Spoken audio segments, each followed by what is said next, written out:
Real people, real breakthroughs. This is the Psychology of Eating podcast, where psychology and nutrition meet to uncover the true causes of our unwanted eating concerns. Your relationship with food will never be the same.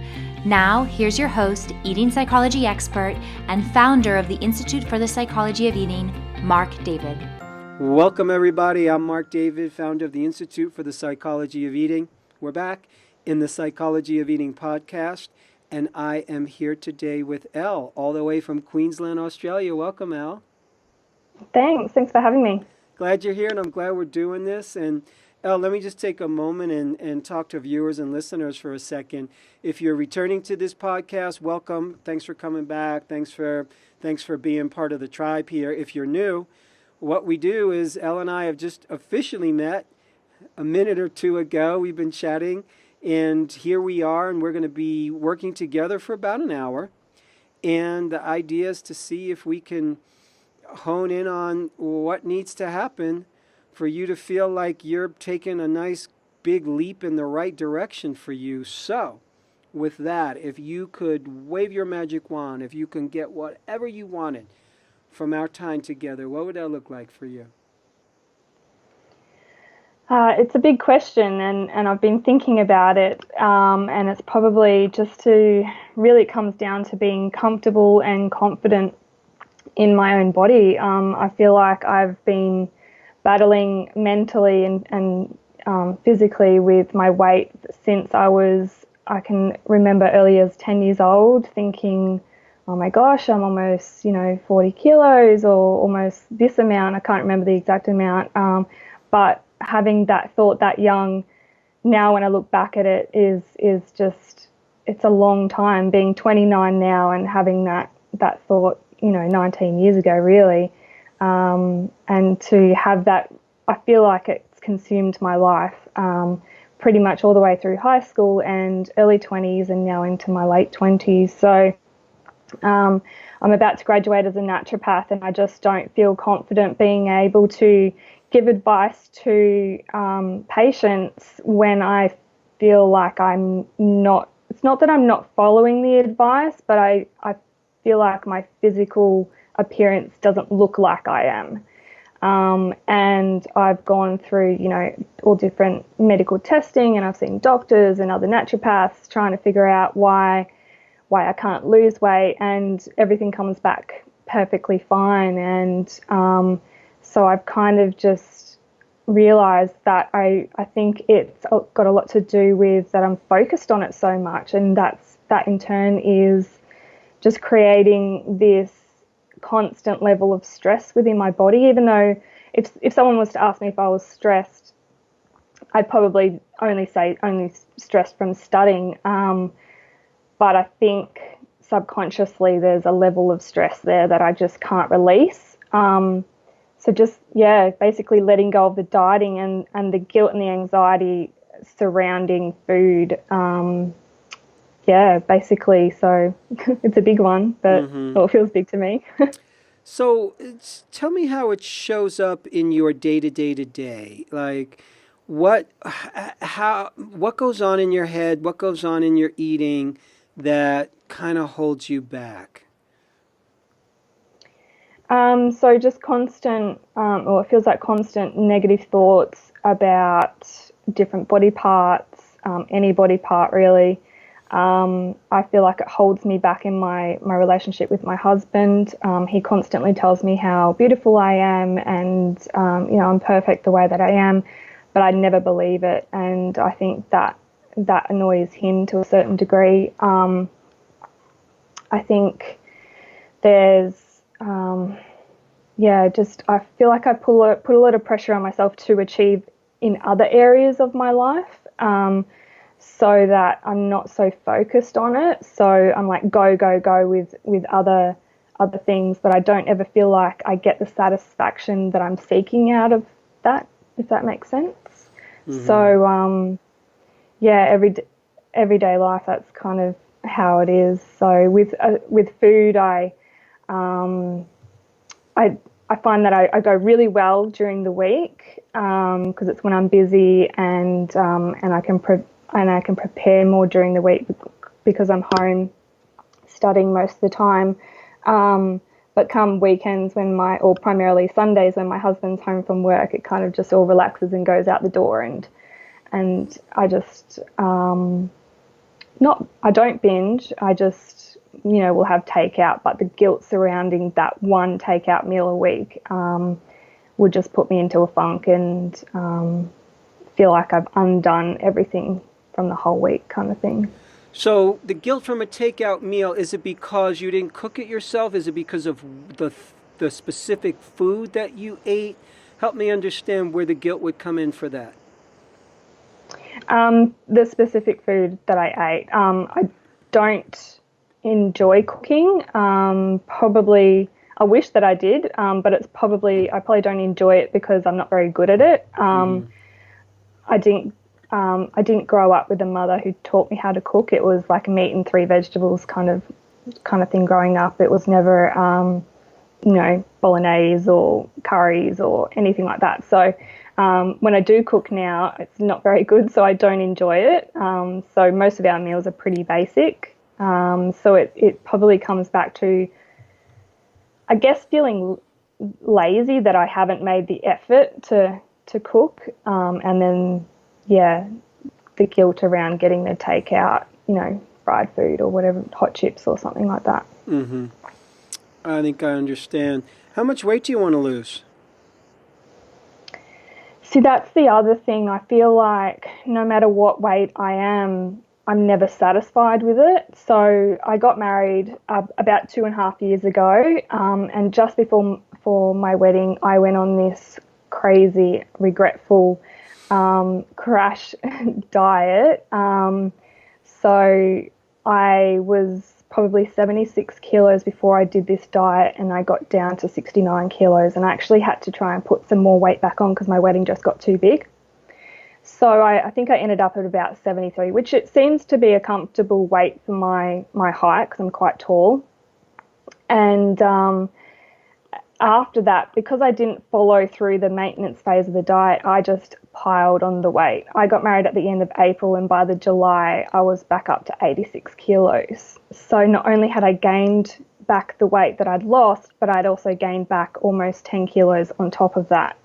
And then since then, I've put on more again. So, but even when I was at that 69 kilos at my wedding, I still felt like I was too overweight. Whereas now I think, God, I would give anything to get back to that weight.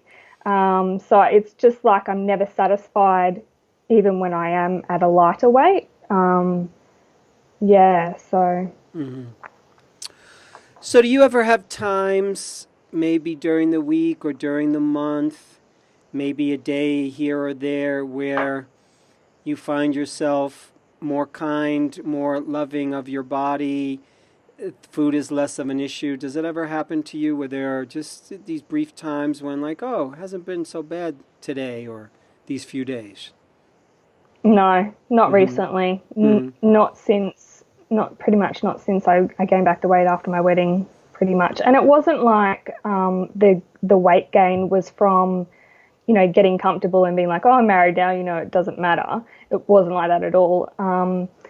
I haven't really changed the way that I've eaten since then. So from before I went on that crazy diet. So yeah, I don't know what's going on, but no, recently I don't ever feel like I have a day where it's not in my thoughts at least, half a dozen times. So.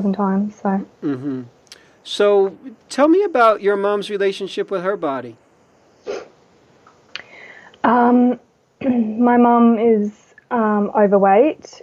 I do have memories of us walking around one of the large parks in Sydney with her, pumping her hand weights or the weights that were strapped around your ankles in the 80s kind of thing. So she was trying to lose weight, and I remember her doing shakes and that sort of thing. And then when I was about 17, she got a lap band put in, and she did lose a lot of weight from that. But she also had, I think it was about 3 or 4 months living over in Indonesia, going to university over there while I was in my last year of high school. And and so she came back like 20 kilos lighter, and she was looking fantastic. But since then, she has so much problems trying to digest foods that she just eats really sort of basic, biscuits or, crumbly kind of things that will go down easily. So she's gained the weight again. I don't ever remember her saying that she hated her body. And she was never really subconscious about it in front of us. But I do remember her, taking us to Weight Watchers meetings and that sort of thing. So I think it is there, but she never sort of verbalized it. Mm-hmm. How do you think your life would be different? Who would you be? What would it look like? Like, describe to me a day in your life, or just what would be, who the new you would be if you're at the weight you wanted and you felt good about it. I just think I would have so much more energy, and the energy to get out there and enjoy, life. It has been hard the last 4 years because I've been studying so much, so I have been in my little study cave, but I just don't feel like I have energy outside of work or study to really get out and socialize and do activities with my husband and, get out and go hiking, which I really enjoyed when I was living in Canada. So, yeah, just basically the energy. I just feel like I put so much energy into trying to get my food perfect and worrying about my weight and my appearance and what other people think of me, that if that was all gone, then I would be able to, get out there and just be confident. And it sounds horrible, but I feel like I would be more successful. Like kind of in my heart, I know that's not how it is, but in my head thinking, you'd be so much more successful if you looked like this kind of thing. So I hate saying that, but yeah. No, I'm glad you're being honest about it. And you're not the only person who thinks and feels that. And the world often gives us that message. Media gives us that message. Culture gives us that message. If you look a certain way, we like you better. So it's understandable. Yeah. So you said to me, your partner thinks you're beautiful, and when he says something like that, you don't really believe it. So what does he do with that when he is complimenting you and loving you and you're not loving your body? Like, then what happens between you and him? I pretty much just kind of brush him off and just like, yeah, whatever, or like it stops him from, no, it doesn't stop him. He still tries to like hug me and stuff, but even hugging me, I just don't feel comfortable with him having, his hand on my stomach or, my leg even kind of thing. So he does say, you know that you're beautiful. I think you're beautiful. Isn't that all that matters? And I'm like, yeah, but I don't believe it. So in myself, it does kind of affect our relationship for sure. Mm-hmm. Do you have anyone in your life or anyone that you know who was having difficulty loving their body, and then they had a shift and now they just love their body more?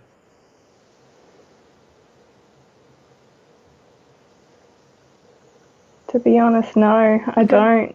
Mm-hmm. Yeah. Mm-hmm. I can't really think of, like, my sister, she's sort of the same as me. Since she's had kids, she's struggled with her weight as well, and she's, pretty down on herself about it as well. So she's probably the closest female to me. As I said, having moved to this town and not knowing anyone, I don't know too many other people in the town at the moment. Everyone's kind of moved away. So, closeness-wise, I don't have that many close friends surrounding me right now. Mm-hmm. What do you do for fun? What do you do for fun, entertainment / pleasure? Any one of those or all those? Probably, yeah, it's a hard question because I know I don't have very good work-life balance. Mm-hmm. It's like practitioners are the worst patients I find. Even though I can give the advice, I don't necessarily follow it. So I do enjoy spending time with my dog though, and that sounds, yeah, really mushy, but Mm-hmm. he's probably the thing that lights me up the most, besides my husband. So just when it's the three of us kind of out having an adventure is probably my most enjoyable time of the week, which is usually Sundays, when my husband gets time off. So yeah, just heading to the beach or going for a picnic or something like that. Mm-hmm. So, what do you tell yourself, given that, okay, you look back, let's say, to your wedding and you go, God, I would love to get back to that weight. How was I so crazy thinking that I needed to lose more weight? Like, what do you tell yourself about that, given that you now know from this perspective that back then you thought you had a bunch more weight to lose, and now you can kind of look back on it and go, huh, that was pretty good. Yeah, How do I you feel like resolve if that in your... I look back and I just think I was crazy for thinking that I needed to lose more weight because I looked hot. Mm-hmm. So, but at the time I was still really self-conscious. So, um, yeah, I look back now and yeah, I think that was crazy of me to think that. And yeah, so I know that I have troubles accepting it even when I am there, and that's what I need to get past. And Mm-hmm. yeah. Yeah. So really, it sounds to me that in a lot of ways you know what your path is or ought to be, in terms of you know that, okay, I have to get to the place where I'm accepting myself and loving myself,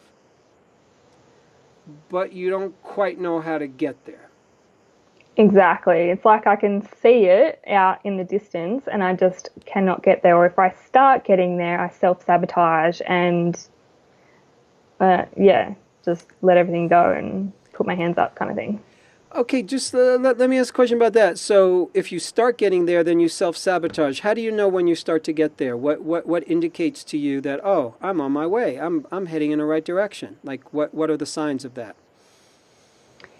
Feeling better in my clothes. Yeah, just basically losing the weight. It just, I guess I can hear myself keep saying that it all comes back to the weight, and I hate that I'm saying that, but it's been such a big part of my life for so long that that's just how it is for me. So basically, it usually gets to about 4 or 5 kilos that I lose, and then something will come up, like a special occasion or event, or a weekend away or something like that, and just getting back on that wagon after relaxing for that time.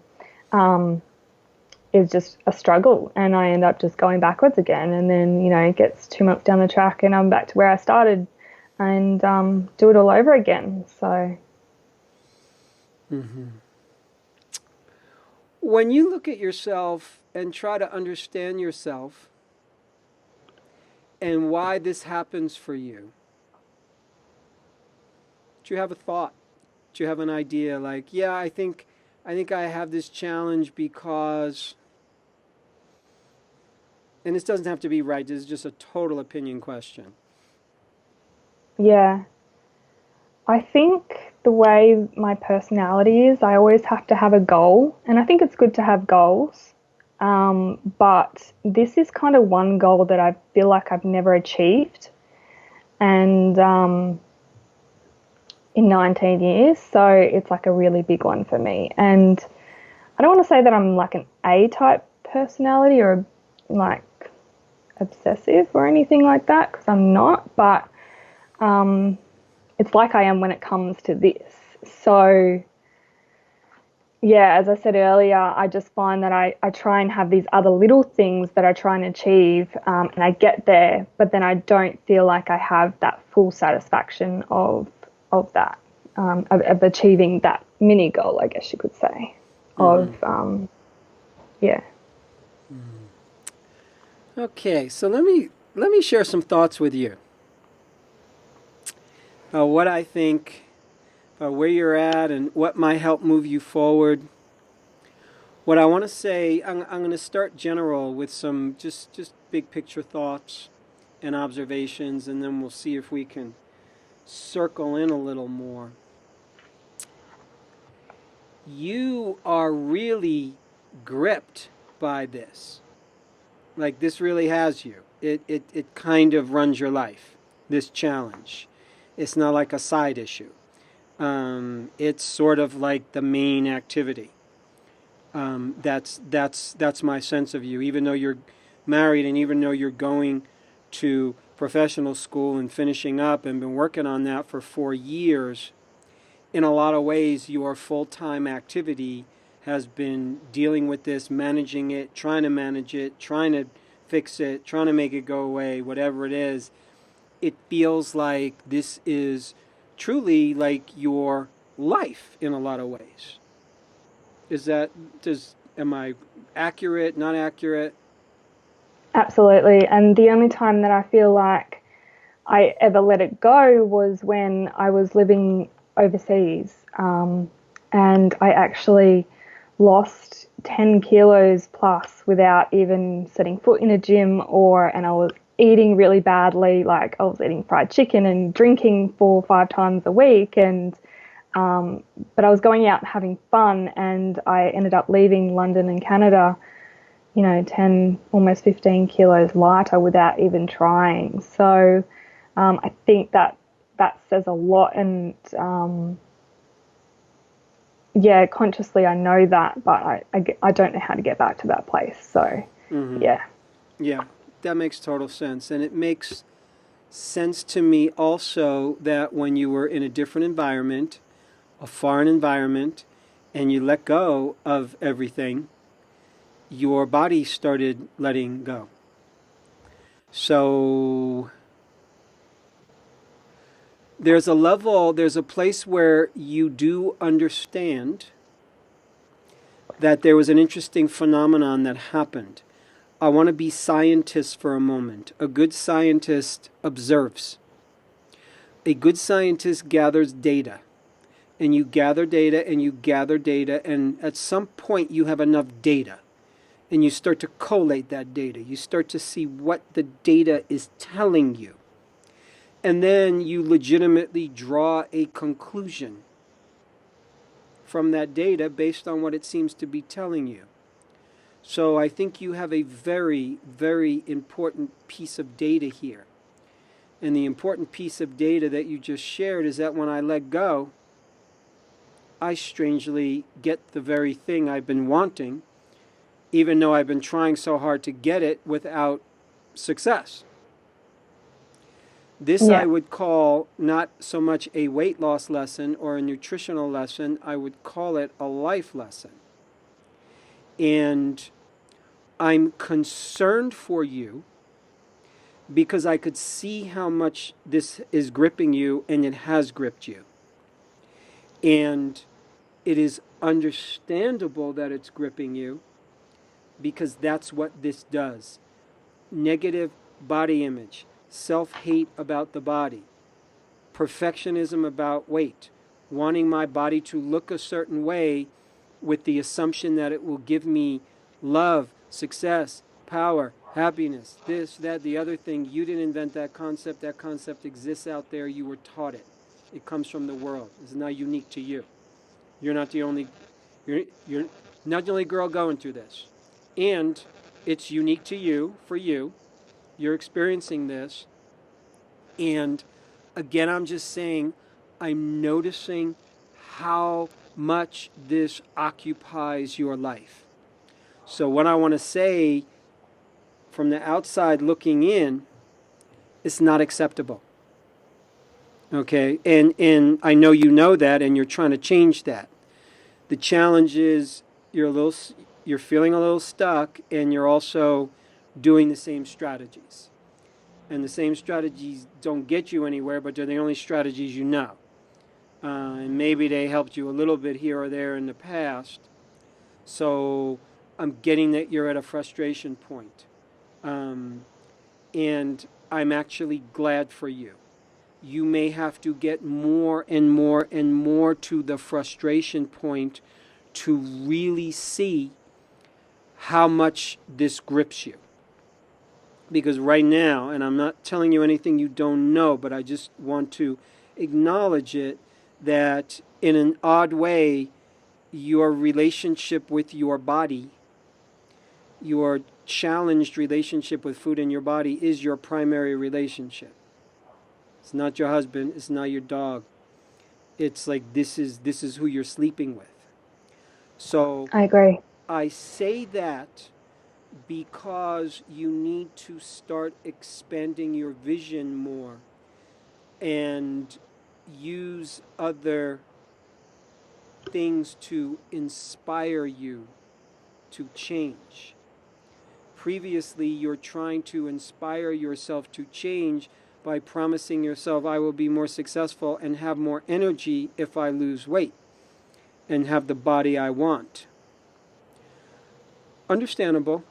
And you're at an age in life where you're transitioning from into your 30s. And transitioning into your 30s, so you're 29 now? Yes. Yeah. Transitioning into your 30s is the first true foray into adulthood. It's a time when really adulthood starts to get some little roots in the soil. So you're in that transition zone. You're transitioning honestly from a princess, a teenager, a girl in her 20s who needs to look good so people love her, to an adult who has a profession, has a husband, has a pet that you care about, maybe going to have kids down the line. So you need to grow. Plain and simple. You need to grow. You need to expand your consciousness. Yeah. You need to expand how you see the world, how you see yourself, and how you see this whole challenge. Because otherwise, you're going to be 75 years old and still dealing with this. Yeah, I already feel like I've just wasted so much of my 20s not enjoying them. Mm-hmm. You say that, coming into 30s is when you get into that adult time, but I feel like I've been doing that for 5 years already since moving back to Australia, and I haven't been able to live in and enjoy as much as I did early 20s. And yeah, so Yeah. So the I feel good like news, I've been living there already. yeah. So the good news is it's never too late. You can still move forward into your adulthood while reclaiming fun and pleasure and nourishment and life and joy. And what I believe for you very strongly is that the road for you to get where you want to go, in a weird way, is so much easier than you think that you wouldn't believe it. I almost don't even want to tell you because you're not going to believe it. But I'm going to tell you in a second anyway. And you won't fully believe it even though you've had experience with it already, which is that as you let go,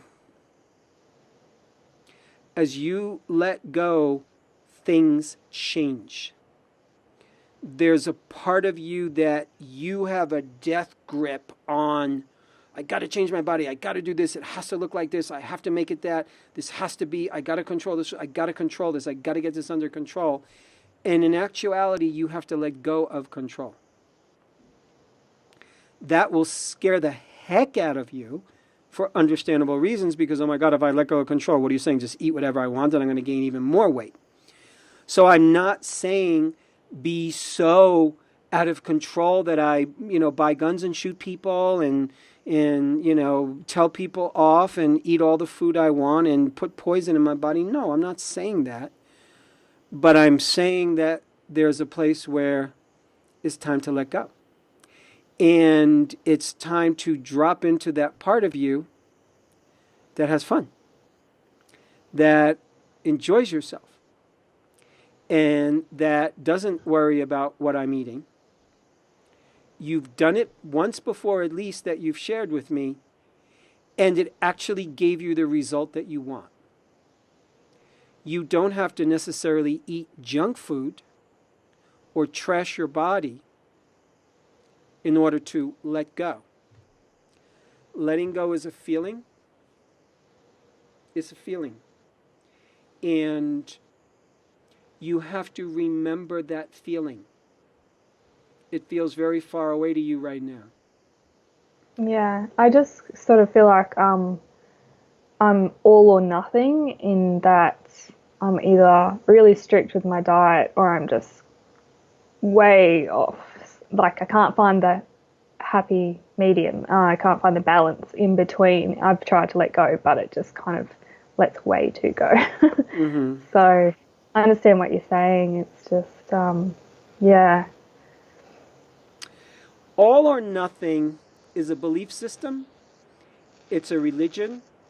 And once you realize it doesn't work for you, then you slowly, at the least slowly, change your religion. You change your belief system when you realize a religion doesn't work for you. So all or nothing is actually like a religion, meaning it's beliefs that you hold to be true. Okay, I just got to I'm like, I got to do everything perfect, right? Exquisitely focus on the diet. Oh my God, that's not working. I don't want to do this. This is too hard. I'm going to eat whatever I want to do whenever I want to do it. I'm just going to let go. Um, that's a childlike approach. That doesn't come from an adult mind. It comes from a childlike mind. It comes from a teenage mind. Teenagers do that kind of stuff. It's like, they behave when they have to behave, and then all of a sudden when they get the keys to the car, they drive like crazy, and they do crazy things when the adults aren't around. So it's less that you're learning. Let's phrase this differently. It's less that you're learning how to not be all or nothing, and it's more that you're learning how to step into your womanhood more and more. Okay. That's a different activity. Stepping into your womanhood doesn't just mean about all or nothing. Stepping into your womanhood is about every part of your life. Now, only you know what that means for you. But stepping into your womanhood is about every part of your life. It's stepping into your womanhood in relationship to your husband, stepping into your womanhood in relationship to your profession, stepping into your womanhood in relationship with your body. Womanhood does not mean I am dry and I have no fun. Quite the opposite. A good adult, a smart woman, a smart man knows how to have fun. And then they go take care of their responsibilities. And then they know how to play, and they know how to party, and they know how to do it without hurting themselves too much, and then they go back to their responsibilities when they have to. So when you're operating in an all or nothing universe, it's kind of like driving a car and you're swerving down a road. Yeah, you're getting where you want to go, but it's a crazy ride. So what I see you doing right now is looking at self-maturing, and you're not quite sure about it. You're not quite sure that you want to Yeah. grow up. Really? Yeah, absolutely. Yeah, Yeah. it's true. So if you're not quite sure that you want to grow up, then you will hesitate about all these things, and you will stay in this relationship with food, because the relationship with food and body that you're in right now keeps you very young. It keeps you That young. makes sense. It keeps you ineffective in your life in many ways. It keeps you immature, and it keeps you a child. It keeps you a teenager, where you really can't take on responsibility because you're not taking on yourself. Yeah. So what I want to say is, you have enough smarts and you have enough information right now. Your challenge, I believe, is choosing to mature yourself. And when I say mature yourself, it means learning how to be an adult and learning how to bring joy, fun, and pleasure into your life, because that's an adult activity as much as anything else. It is necessary because you need to feed yourself in that way. When you feed yourself in that way, something good happens. We don't have enough time to figure this out, nor will it necessarily be super helpful. But somewhere along the line in your life, you figured out, erroneously, that if I just be a good girl and I get really serious and I just get focused and I don't have any fun and I just be really strict, that's going to be good for me. Either I will get respect, people will like me, somehow that's going to fix stuff. And so there's a place where the seriousness has taken over.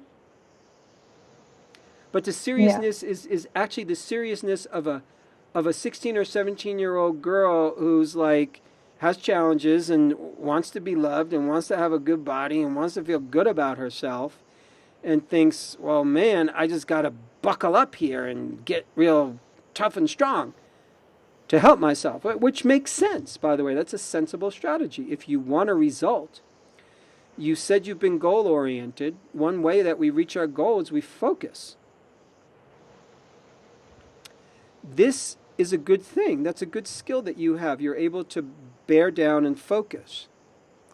Now, to get where you want to go in this realm called body and weight and loving your body, it's less about bearing down on a diet. It's the opposite of that. It's less about bearing down on some psychological system, and it's the opposite of that in a lot of ways. It's just learning how to enjoy this body as it is right now in this moment. Yeah. Learning how to find joy in your own skin. As you do that, you start to let go more. As you start to let go more, your body lets go of the physiologic stress response. As your body lets go of the physiologic stress response, you are then positioned to be in your optimum day in, day out metabolism. Your body is under constant stress state. It thinks that it's being chased by a lion every freaking day because you're freaked out about your weight and your body. So it thinks you're freaked out about a lion chasing it. It thinks your life is in danger. And it does what every body's supposed to do, which is it tends to slow down metabolism a little bit when the body thinks it's threatened, when it thinks it's threatened with long-term survival. So this is not about diet per se for you. This is about personal growth.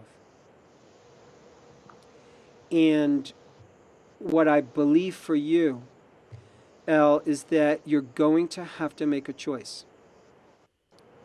You're going to really have to just get good with yourself and make the choice that I'm going to grow up here. There's a part of me that's kind of resistant.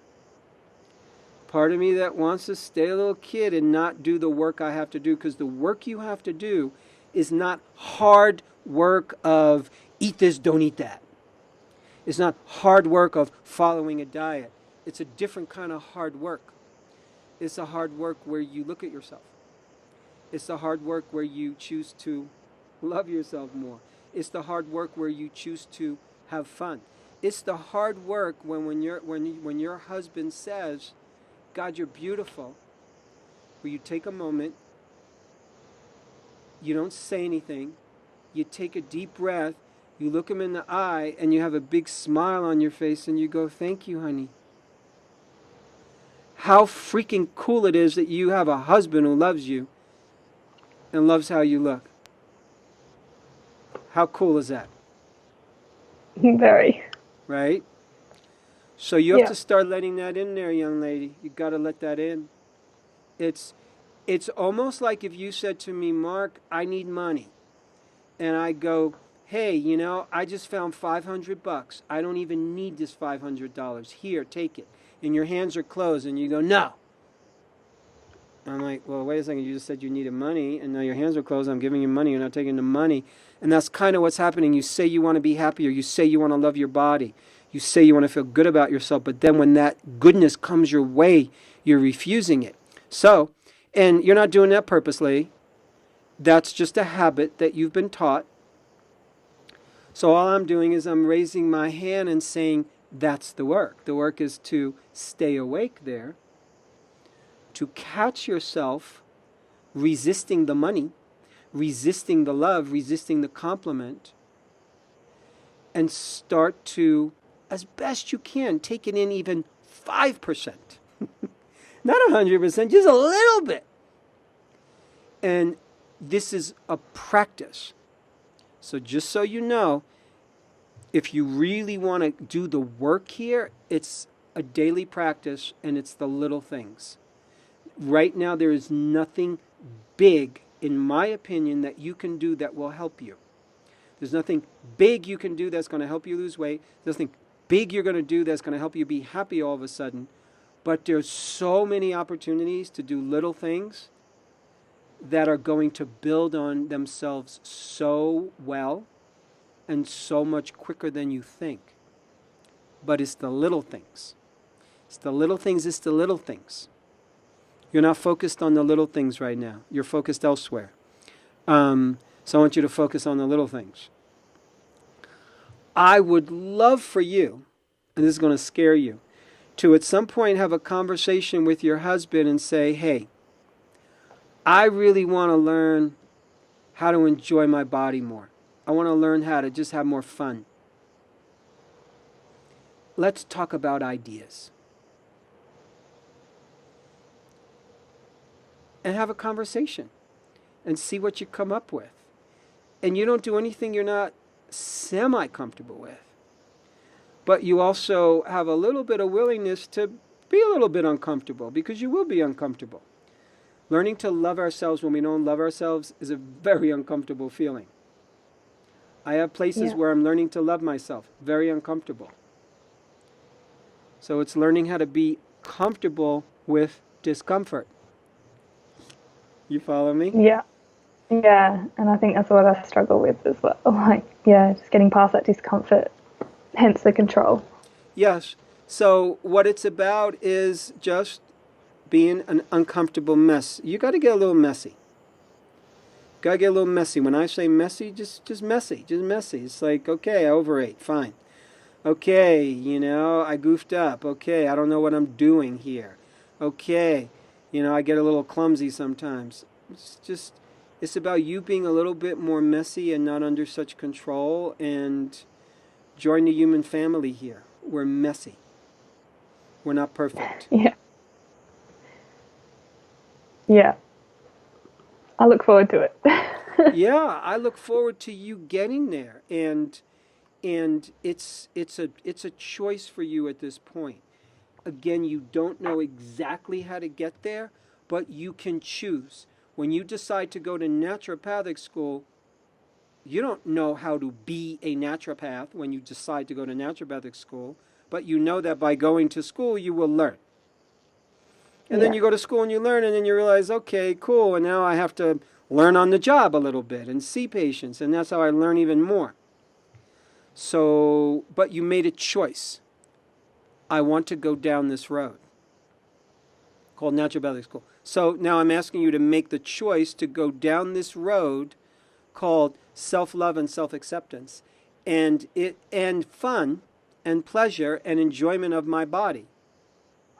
Choose to go down that road, even though you don't know how exactly you're going to do it, and then start to gather evidence from the environment about how to do that. So I suggested having a conversation with your husband.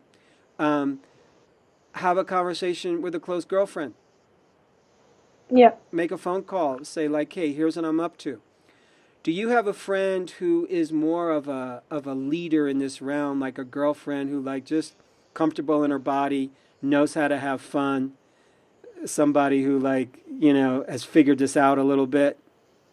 Yeah. She's just a phone call away. Yeah, so that's the person you want to talk to. That's the person you want to confide in. That's the person you want to ask advice from. That's the person you want cheerleading you. So you're taking steps in a direction. Because right now, your strategy has not worked for you. Your strategy is, let me force myself to lose weight. Let me see if I can do all these different things. Let me try all these strategies. Let me try all these techniques. I get that you're disappointed because you've learned this whole body of work in school and it doesn't help you get where you want to go. So here's what I want to say about that. Forget about school not teaching you how to get where you want to go. Pretend that school is really life. Life is the proper school. Life has already taught you that you can apparently get some interesting benefits when it comes to feeling good in your body, when it comes to your body starting to get a little more natural in its weight when you let go.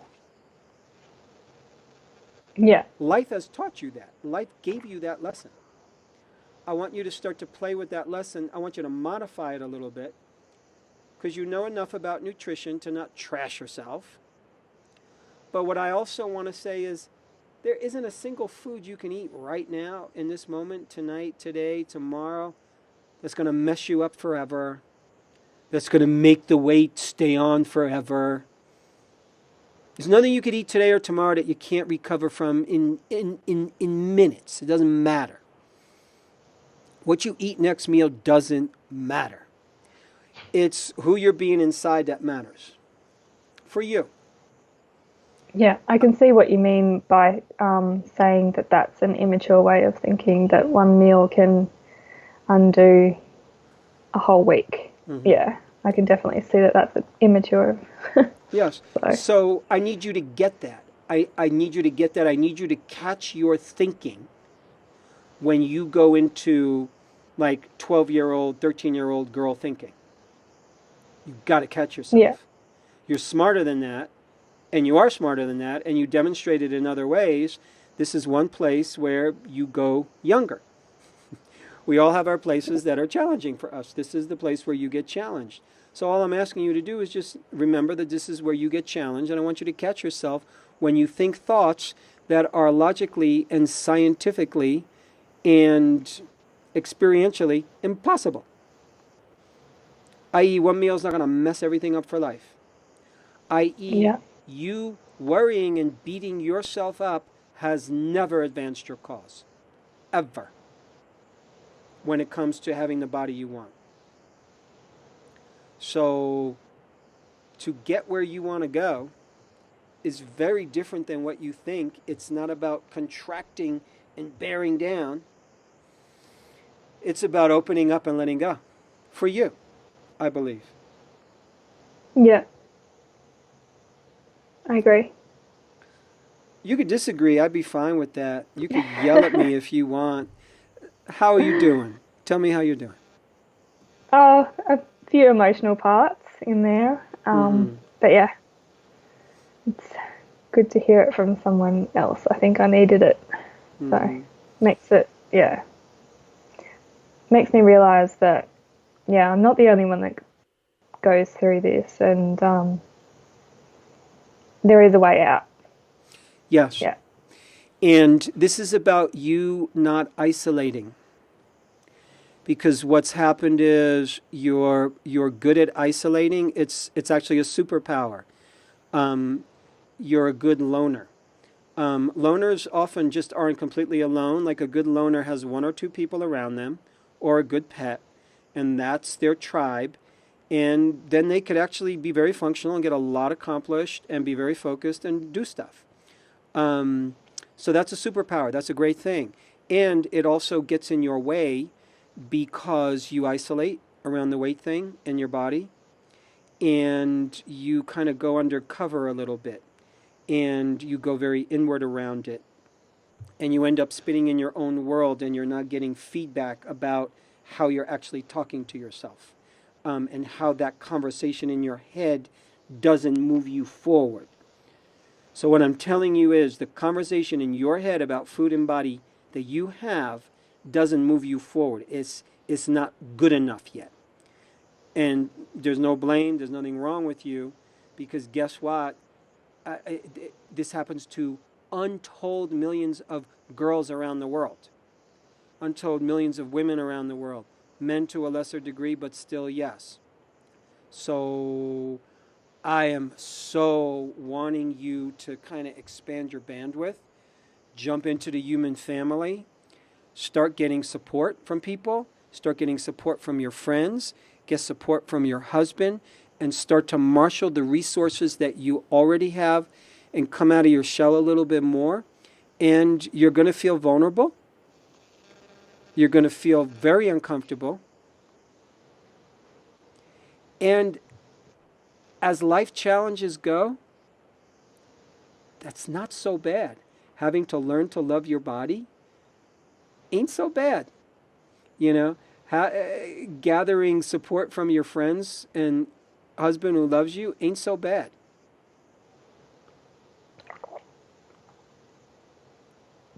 Yeah, I'm looking forward to it. Mm-hmm. Yeah. So tell me one thing for you that feels like, for you, an important takeaway from our conversation today. I sort of feel like just a weight's been lifted off my shoulders, really. I feel like I can breathe again, and just knowing that there's a way out of this. There is. And you're not going to figure out that way. The way is going to show up for you. It's showing up for you now. And it'll continue to show up for you in different ways, just as you open yourself up to receiving help. Another way of saying all this is about you learning to receive. About Yeah. you learning to receive. You know, applying and sending in your application to be in this podcast, good for you. It's reaching out for support and learning how to receive and sharing yourself publicly in this way. It's giving to others, but it's also receiving, because it in a weird way it holds us accountable. You know, when we like put ourselves out in public. Your patients, I promise you, won't give a damn about how much you weigh or what you look like. You know, you're fine as you are to see patients. There will be patients. If somebody feels like you need to lose 5 or 10 or kilos in order for them to see you as a professional, you don't want them as a client. It's a waste of your money. It's a waste of your time. Literally, it's a waste of your time. There will be people who only want to work for you because they're actually comfortable with who you are. And it has nothing even to do with your looks. It's just, I'm comfortable with her. I trust her. I feel safe with her. So success-wise, inner success precedes outer success. One of the greatest ways to be successful in the outer world is be successful in the inner world first. How one is successful in the inner world is, at least in this case for you, is learning how to slowly give yourself the love, the nourishment, the acknowledgement, open up to receiving, asking for help. That's an inner victory to just open ourselves up. Mm. Yeah, I do find that I close myself down a lot. Which I can't, which won't get me far. So what I want to say to you is, I know you've worked really hard, and I think that's so honorable, and I think that's so amazing. And I 100% believe that you're going to get where you want to go. And where you want to go is to feel free. Your weight, I promise you, will find its rightful natural place as you find your rightful natural place. It's not like, okay, I shapeshift my body, I make it weigh a certain amount, and then I'm going to discover who I am and what makes me happy. And no. The way it's going to work for you, you know, we all have a different journey. You know people, I know people who don't have to worry about their weight or their body or their food, and they have the perfect body and the perfect health and whatever, and they're on to the next thing. We all have a different journey, so I encourage you to respect your journey. Your journey is the right one for you. It's the right one to help you be the best person. And your journey gives you an interesting challenge, and the challenge is to learn how to love yourself, to open up, and to receive love and acknowledgement from others. What a good challenge to have. Yeah. Yeah, it is. Because I know that it will get me really far, like, it will get me out of this, so I'm feeling good about it. Yeah. A little bit more patience, You're going to get there. And I really want to say, like, give yourself a little more time and space. And know that as you open up, your body opens up. As you relax, your body relaxes. As you become more natural in terms of being you, your body becomes more natural in terms of being it. It finds its natural metabolism, but it's waiting for you. Body's just waiting for Elle to just have a little more fun, enjoy herself more. Yeah.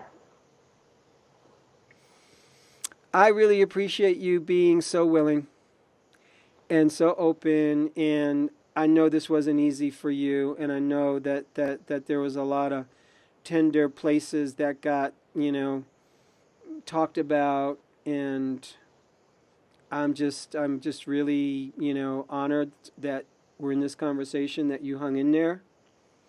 And So yeah, it was a few touch and go moments. Yeah. So I think you're an amazing young woman. I know you're going to get where you want to go if you keep applying yourself, and you don't have to work as hard as you've been working. Really. You don't have to work so hard. Oh, good. It's good to hear. Yeah. So you and I get to meet in another handful of months for a follow-up session. And in the meantime, I really want you to start to reach out for support from your friend who's a phone call away, from your husband, and invent other interesting ways to start to enjoy your life, your body more, and see what happens. It's a great experiment. I will. Yeah, it is. I look forward to it. Elle, thank you so much. Thank you so much. And thank you, everybody, for tuning in. I appreciate you being on the journey with us. Once again, I'm Mark David on behalf of the Psychology of Eating podcast. More to come, my friends. Take care. I hope this was helpful. Thanks for listening to the Psychology of Eating podcast. To learn more about the breakthrough body of work we teach here at the Institute for the Psychology of Eating, please sign up for our free video series at ipe.tips. That's I for Institute, P for Psychology, E for Eating.tips, TIPS. You'll learn about the cutting-edge principles of dynamic eating psychology and mind-body nutrition that have helped millions of people forever transform their relationship with food, body, and health.